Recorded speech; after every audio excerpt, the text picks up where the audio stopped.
Recent I will teach to be a ரிச்னு ஒரு book வாசினேன். நம்மள நிறைய பேருக்கு பணக்காரன் ஆகணும்னு ஆசை இருக்கும்.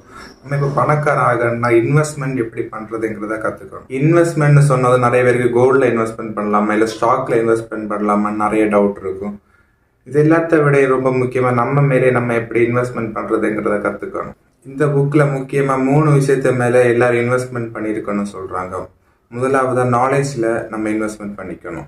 நாலேஜில் எப்படி இன்வெஸ்ட்மெண்ட் பண்ணலான்னா நிறைய புக் வாங்கி ரீட் பண்ணுறதா இருக்கட்டும், இல்லை நம்ம ஏதாவது புதிய ஸ்கில்லை கற்றுக்கிறதுலையா இருக்கட்டும். புக்ஸ்ன்னு சொன்னது நிறைய பேர் யோசிப்பீங்க, நம்ம எதுக்கு புக்ஸ் எல்லாம் வாங்கி கற்றுக்கணும், லைஃபை கற்றுத்தர பாடமே போதுமே அப்படின்னு. இப்போ ஸ்மோக் பண்ண கேன்சர் வரும்னு அதனால பாதிக்கப்பட்ட ஒருத்தர் ஒரு புக் எழுதுனால அதை பார்த்து ஈஸியாக கற்றுக்கலாம்.